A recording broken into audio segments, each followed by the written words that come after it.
or nothing mindset has been holding you back, but all of that is stopping now. We're putting it all behind us. Time is up.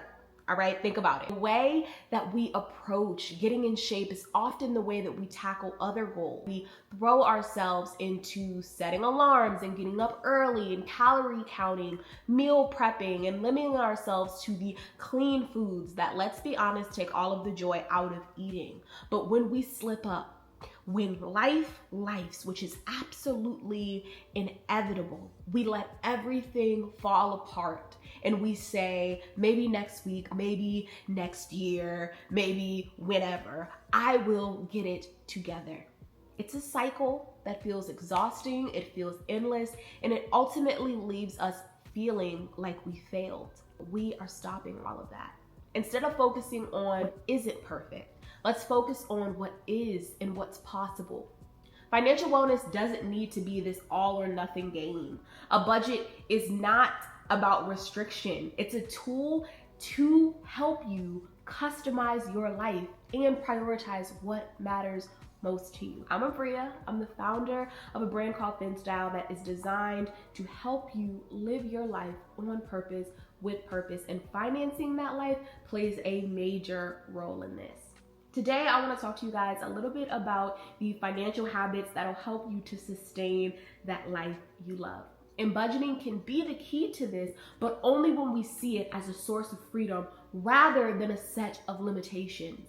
It wasn't until I personally stopped viewing my budget as something restrictive and instead saw it as a tool for freedom that I truly started reaping the benefits. And reaping I have been, okay? My budget has given me this space to focus on what truly matters to me, even if that means putting a pause on certain goals or reprioritizing my life to match my current needs. When you give yourself the grace to adjust your budget, to support your well-being and values, it becomes less of a chore and more of a support in you living your best life. So here's the tea. Financial wellness isn't about perfection. It's about finding balance and aligning your spending with your values step by step. So let's dive into some ways that we can build that balance and live a life that is truly aligned with what we want most. First things first, let's start by debriefing with God. Take a moment to connect. Pause to thank Him for being your provider and walking with you in lockstep. Even when things in life feel uncertain, we use this time as a space for gratitude and reflection and asking for wisdom as we step into new responsibilities. Pray for patience. Pray for whatever it is that you need in order to develop the habits that you might be lacking or that you need some help with to steward well over your finances and all areas of your life. Next up, we are going to commit to reviewing our finances regularly and without judgment. So important to focus on the without judgment portion because so many of us find looking at our finances to be so draining because we are going in beating ourselves up. So we're gonna go beyond the basics of just paying your bill and reviewing how much you spent. I want you to think about what you need to stay mentally well, emotionally well, physically well. Maybe that looks like your therapy. Maybe that looks like paying your tithes and your offerings. It absolutely should. Maybe that looks like your favorite fitness class or your morning coffee ritual. Whatever it is, identify what you are spending on and what is actually worth your money. What keeps you grounded? What are your non-negotiables? And make sure that there is space in your budget for that. If something needs to go, if you need more money, let's talk about that. But do not deprive yourselves of the things that you need in order to be your best self. Remember that these things are not expenses. They're investments. They're investments in your well-being and in being the person that God has called you to be.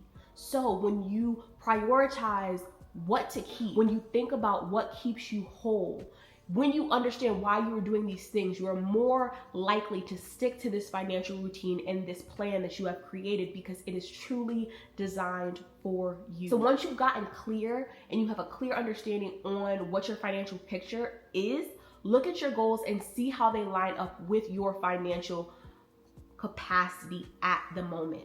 right? Sometimes things happen, we have unexpected expenses, things pop up, our priorities shift, and that's okay. You might need to push back or pull back on a particular investment or in spending in a particular area to reallocate that money. And in tandem with that, you might be figuring out ways to make additional income to fill that gap. But focus on rebuilding. Focus on not just letting that be a hole, but filling that hole. And that doesn't mean that you give up on the dream or you give up on where you had to take money away from or you had to shift. We are simply pivoting. Not now does not mean not ever. Think of this like the Marvel multiverse, right? Every choice you make shapes your future, and staying adaptive helps you build the life that you want without burning out. We're gonna focus on setting boundaries and saying no. And sometimes we have to say no to ourselves, which is incredibly hard, but when you learn this, everything gets better. So this journey will mean setting boundaries for yourself and others. Sometimes you need to say no to things while they might be exciting, they just might not align with your goals right now. That could mean having to skip a friend's trip or turning down an opportunity that isn't the best fit for you. Not now does not mean not ever.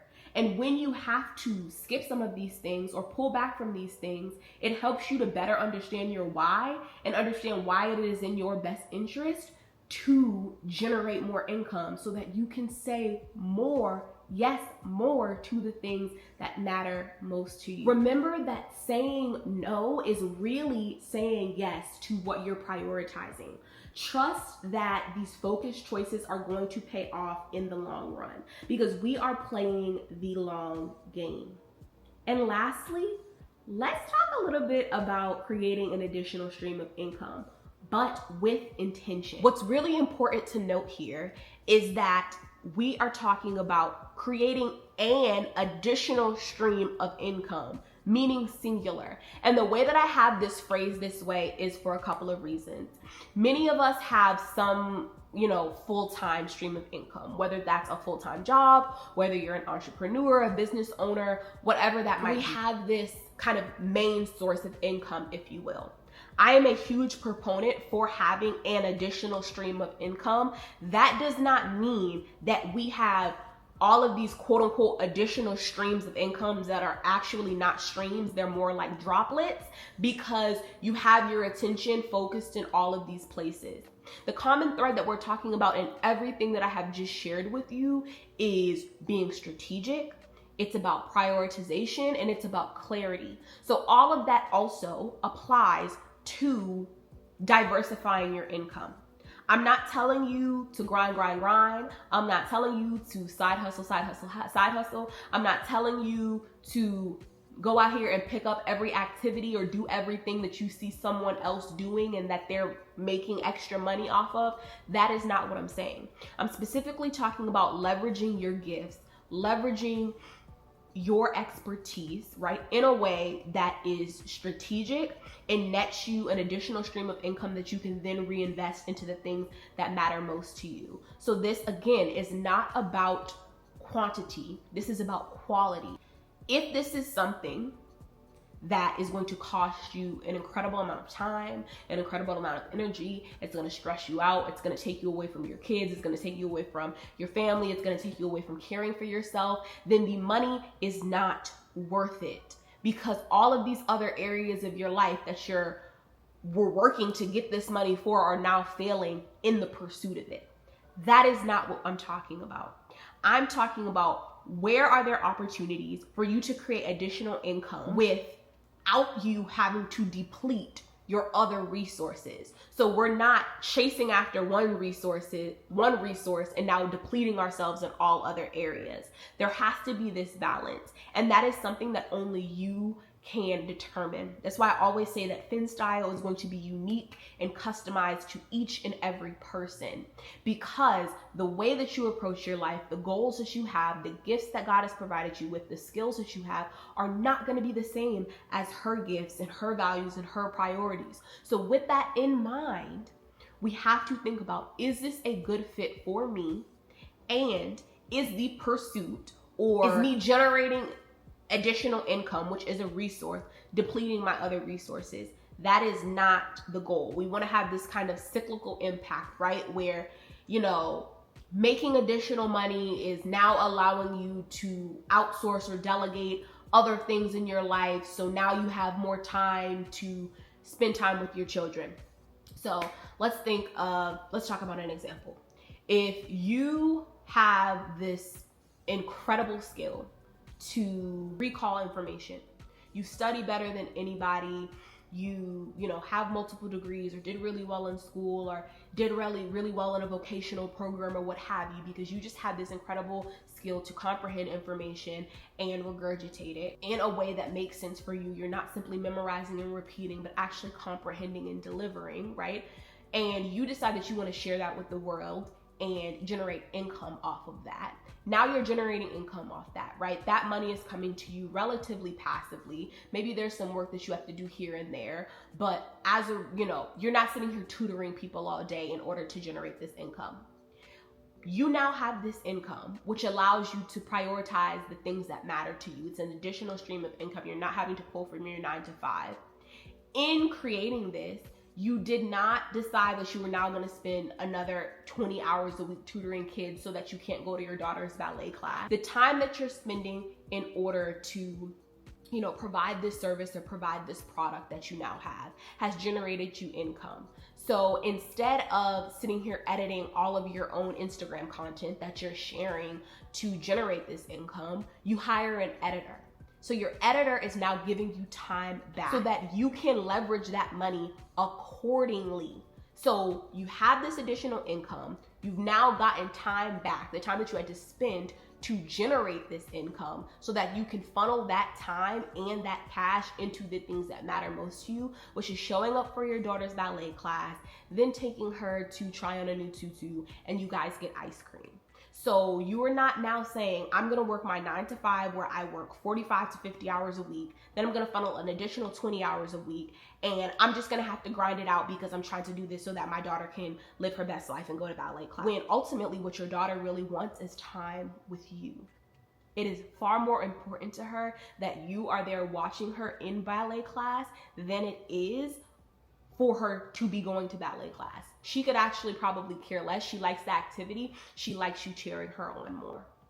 So that is what I'm saying. The goal is not to grind. The goal is not to hustle. The goal is to use your income as a tool to finance the life that you love and to live your life on purpose, with purpose, in the ways that God has called you to live it. So when we talk about diversifying your income and generating additional income, generating it intentionally is the key. Our goal is to create freedom and stability so that you have the means to reach your financial goals and prioritize what matters most to you. This isn't just about making more money. It's about expanding your impact and building a future that serves you. So, here's the takeaway. Your financial wellness does not have to be all or nothing. This is not about restricting or depriving yourself. It's about finding the freedom to spend on what truly matters to you, even if that means slowing down or setting boundaries. That is more than okay. It is encouraged. Remember, progress is still progress, no matter the pace. We are not going nowhere fast, okay? Let's keep building a life that we absolutely love, one intentional step at a time. That brings us to the end of today's video. I so hope that you enjoyed it. Again, my name is Abria Perry. I hope that you'll consider joining the FinStyle family by hitting that subscribe button down below and following me on Instagram at Abria Perry. I share all things lifestyle over there, and I use myself as a use case for FinStyling my life. So I share my wellness habits and my financial habits and what I'm up to and just random thoughts. And then we also have our FinStyle official page where we share lots of additional bits and bobs like this, lots of nuggets that I think that you'll really enjoy. So I so hope that you check it out. Also be sure to click that link in our description box to check out our blissful budgeting guide. We have a great guide over there, as well as my personal budgeting template and the budgeting template that all of our FinStyle family uses. So I think that you will enjoy it. You'll notice that what we're talking about here is more mindset. And then we have these resources down below that come with instructions for you to get tactical on the things that we're talking about. But what I want you to understand is that budgeting is not about you becoming an Excel wizard. It's not about you having the prettiest spreadsheet. It is about making intentional decisions and truly understanding what you value. It is the mindset that allows you to use the tool that is a physical budget appropriately.